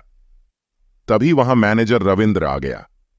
रविंद्र को देखकर कविता बोली, मैनेजर रविंद्र, ये भिखारी यहां ट्रबल क्रिएट कर रहा है। इसे यहां से सिक्योरिटी गार्ड से कहकर तुरंत बाहर निकलवा दीजिए। मैनेजर रविंद्र ने लकी की ओर देखा, फिर वो कविता पर चिल्लाते हुए बोला, क्या तुम अंधी हो? तुम इन्हें बाहर निकलवाना चाहती हो? ये इस होटल के मालिक है। तुम इन्हें बाहर निकालना चाहती हो, इससे पहले तुम्हें यहां से निकाल दिया जाएगा। मैनेजर की बात सुनकर कविता का मुंह खुला और आंख बाहर आ जाता है। वो चिल्लाते हुए कहती है कि क्या ये मालिक है? इस होटल का ऐसा हो ही नहीं सकता। ये तो पहले मेरे ऑफिस का एक कलीग था, एक गरीब। मैनेजर रविंद्र, जरूर इसने आपको मूर्ख बनाया है। रविंद्र कविता को वहां से हटाते हुए बोला, मेरे हिसाब से जो झूठ बोल रहा है वो तुम हो। तुमने कैसे हमारे इंटरव्यू को पास कर लिया? मैं तुम्हें आज से ब्लैक लिस्ट करता हूं। अब मैं देखता हूं कौन सी कंपनी तुम्हें जॉब के लिए हायर करने की हिम्मत करती है। सिक्योरिटी, इधर आओ और इस लड़की को यहां से बाहर कर दो। सिक्योरिटी गार्ड वहां से कविता को लेकर जाने लगते हैं। कविता बस लकी से कहे जा रही थी, लकी, लकी, क्या तुम सच में इस होटल के मालिक हो? मैं ही अंधी हूं, मैं तुम्हें पहचान नहीं पाई। प्लीज मुझे यहां से मत निकालो। कविता की कोई भी सुनवाई नहीं होती, क्योंकि लकी ने कविता को पहले ही मौका दिया था, लेकिन विनाश काले विपरीत बुद्धि, आपके खाने को डिस्टर्ब करने के लिए। लकी मुस्कुराते हुए कहता है, अरे कोई बात नहीं, लेकिन हां, अगली बार से ध्यान रखना। अगली बार प्रॉपर इंटरव्यू लेकर और उसकी पर्सनैलिटी भी चेक करना कि अच्छा है या बुरा। अच्छा जल्दी करो, मुझे फूड सर्व करो, मुझे बहुत भूख लगी है। यह सुनकर रविंद्र हंसते हुए कहता, हां हां, क्यों नहीं सर, मैं अभी किचन से आपके लिए कुछ भेजता हूं। कुछ देर बाद लकी के सामने कई प्रकार के डिश आ जाती है। लकी उन सभी फूड आइटम को बड़े चाव से खा रहा था कि अचानक उसका फोन रिंग करने लगता है। लकी कॉल पिक करता है। फोन के दूसरी तरफ से एक मधुर लड़की की आवाज आती है, हेलो मिस्टर लकी, मैं कैबर टैक्सी सर्विस कंपनी की वाइस प्रेसिडेंट बोल रही हूं। मैं आपसे कंपनी की रिप्रेजेंटेटिव के तौर पर मिलना चाहती हूं। मैं जानना चाहती हूं कि हम कब मिल सकते हैं, जब आपके पास टाइम हो। लकी कुछ सोचता है, फिर कहता है कि अभी सुबह तो मैं थोड़ा व्यस्त हूं, तो मैं दोपहर में बात करूंगा। इधर उस लड़की ने कहा, ठीक है, मैं आपको बाद में कॉल करती हूं। इतना कहकर उसने फोन रख दिया। तभी उस लड़की की असिस्टेंट बोली, क्या अम्मी, लकी मिलने के लिए मान गए? नहीं, उन्होंने अभी मिलने से इनकार कर दिया है। वो दोपहर में कनेक्ट करेंगे। मुझे पहले पार्लर जाना चाहिए। आवाज से ये तो पता चल गया कि वो काफी यंग हैं। वैसे भी इस कंपनी के सबसे बड़े शेयर होल्डर है। First impression is last impression, vice president ने कहा। असिस्टेंट ने तुरंत फोन निकालकर एक टैक्सी बुक कर दी। लकी अपने होटल से ब्रेकफास्ट करके निकल चुका था। तभी उसके फोन पर एक टैक्सी ऑन ऑर्डर आता है। द डार्क मून होटल से सिमरन ब्यूटी पार्लर तक। लकी तुरंत एक्सेप्ट कर लेता है। वैसे भी वो अभी तो द डार्क मून होटल पर ही तो था। वो नीचे आकर देखा है तो वहां दो लड़कियां खड़ी थीं। तभी लकी उनके पास जाकर बोलता है, क्या आप मिस रिया मिश्रा हैं? लास्ट फोन नंबर 0879 है। पहले तो दोनों लड़कियां चौंक जाती हैं। तभी रिया कहती, हां मैं ही हूं। वो लकी के एलिगेंट लुक को देखकर इंप्रेस हो गई थी। उसकी आंखें बड़ी हो गई थीं। वह मन में सोच रही थी, ये बंदा तो कितना हैंडसम है। लकी भी एक बार के लिए रिया की देखता ही रह गया था। वो कहता है कि यहां आइए, आपने जो टैक्सी ऑर्डर किया था वो आ गई है। दोनों लकी को कार के साथ देखकर हैरान हो जाती है। रिया कहती है, क्या क्या कह रहे हो? क्या सच में तुम कैबर टैक्सी ड्राइवर ही हो? रिया की असिस्टेंट भी धीमे से बोल रही थी कि हमारी कंपनी कब से इतनी पैसे वाली और पावरफुल हो गई कि वो टैक्सी के लिए स्पोर्ट कार दे रही है। लकी उन दोनों को मुस्कुराते हुए कहता है कि हां सच में मैं टैक्सी ड्राइविंग ही करता हूं, इसलिए जल्दी से आकर बैठ जाइए, नहीं तो आपको देर हो जाएगी। लकी की बातें सुनकर रिया हां में सिर हिलाती है और तुरंत कार में बैठकर सीट बेल्ट लगा लेती है। रिया कार में बैठकर बहुत खुश थी। वो पहली बार इतने महंगे स्पोर्ट कार में जो बैठ रही थी, वो लकी से धीमे आवाज में बोली, जरूर, तुम अपने लाइफ के मजे के लिए टैक्सी ड्राइवर का काम इस स्पोर्ट कार से कर रहे हो। मैं गेस करती हूं कई लड़कियों ने तुमसे जरूर कहा होगा कि यह बहुत मजेदार है स्पोर्ट कार में सफर करना। लकी हंसते हुए बोला, आप क्या बात कर रही हैं? क्या आपको यह कोई स्कैम लग रहा है? वैसे यह कहां लिखा है कि अगर मैं स्पोर्ट कार ड्राइव करता हूं तो टैक्सी ड्राइविंग का काम नहीं कर सकता? रिया आंखें बड़ी करते हुए कहती है, तुम चला सकते हो, लेकिन तुम कोई गलत काम नहीं कर सकते हो। तुम्हें सावधान होना चाहिए, नहीं तो तुम कैबर एजेंसी से सस्पेंड हो सकते हो। लकी कहता है, क्या तुम कर सकती हो? तुम्हारे पास इतनी पावर है? रिया मुस्कुराते हुए कहती है, बिल्कुल, क्योंकि मैं कैबर टैक्सी एजेंसी की वाइस प्रेसिडेंट हूं। तुम क्या सोचते हो कि मैं ये नहीं कर सकती? बिल्कुल कर सकती हूं। लकी भी मजाकिया अंदाज में बोला, जैसा तुम कह रही हो, तब तो मैं भी ये कह सकता हूं कि मैं भी कैबर टैक्सी सर्विस कंपनी का एक शेयर होल्डर हूं। लकी को उसकी बात को इतने हल्के में लेते देख रिया ने एक कार्ड निकाला और लकी को दिखाते हुए बोली, देखो, ये रहा मेरा वर्किंग आईडी। मैं सच में वहां की वाइस प्रेसिडेंट हूं। लकी एक अजीब सा फेस बनाते हुए बोला, यह तो कुछ ज्यादा ही कोइंसिडेंट हो रहा है। मैं भी तुमसे झूठ नहीं कह रहा हूं। मैंने अभी कल ही 21% शेयर इस कंपनी की खरीदे हैं और आज तुमने ही मुझे मीटिंग अरेंज करने के लिए कॉल किया था। पहले तो रिया कुछ समझ नहीं आया, फिर वो घबराते हुए बोली, क्या क्या तुम ही मी लकी हो? लकी बोला, हां, सही पकड़ी हो, मैं ही लकी मौर्य हूं। लकी की बातें सुनकर रिया घबरा गई। वो तुरंत ही लकी से अपने एरोगेंट बिहेवियर के लिए माफी मांगने लगी। वो फिर थोड़ा शांत होकर बोली, मिस्टर मौर्य, इस ऑर्डर को पूरा करने के बाद क्या हम कहीं बैठकर बात कर सकते हैं? लकी बोला, यह तो डिपेंड करता है मेरे लिए गए ऑर्डरों पर। तभी वो सिमरन ब्यूटी पार्लर के सामने आकर कार रोक देता है। रिया मुस्कुराते हुए कहती है, ठीक है, फिर आप कॉल कर दीजिएगा जब आप खाली हो जाए और मुझे यहां तक छोड़ने के लिए थैंक यू सो मच। फिर वो जी पे करने लगती है, लेकिन पेमेंट फेल हो जाता है। रिया कहती है, ये क्या हो रहा है?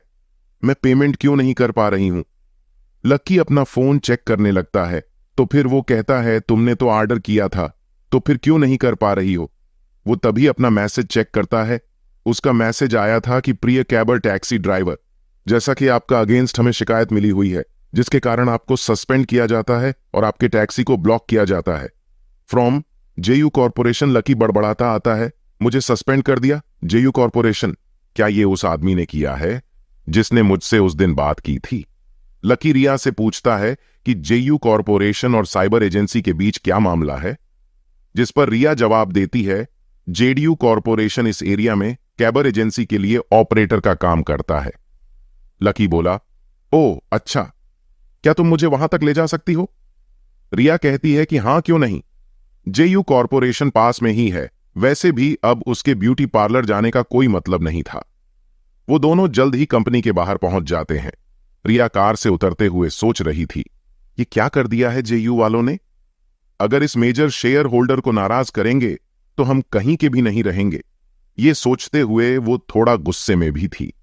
लकी सोच रहा था, जरूर उसी लड़की ने ही दोबारा कुछ किया होगा। रिया कहती है कि मिस्टर लकी, आप चिंता मत कीजिए, मैं इस मैटर को देख लूंगी। उन लोगों की आपकी कार को ब्लॉक करने की हिम्मत भी कैसे हुई? ये तो पूरा नियम के खिलाफ है। मैं अंदर जा रही हूं देखने के लिए कि अंदर आखिर चल क्या रहा है। यहां ज्यादा कुछ हुआ तो हम इस कंपनी से कॉन्ट्रैक्ट कैंसिल कर देंगे। लकी बोल, रुको जरा, हम दोनों साथ चलते हैं, देखे तो आखिर क्या चल रहा है। यहां वो दोनों सीधे अंदर कॉन्फ्रेंस रूम में घुस जाते हैं, जहां अभी कोई मीटिंग चल रही थी। सामने ही एक अधेड़ उम्र का आदमी जितेंद्र त्यागी बैठा हुआ था, जो कि इस कंपनी का सीईओ है। वो इन दोनों को अचानक मीटिंग में दखल देने से गुस्सा हो गया। वो बोला, तुम दोनों को कौन हो जो मुंह उठाए सीधे कॉन्फ्रेंस रूम में आ गए?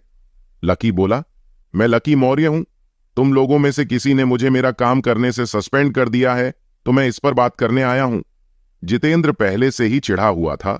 वो थोड़ा गुस्से में बोला, मनीष मैनेजमेंट ब्यूरो तुम्हारे अंदर में है, तो इसे तुम ही संभालो।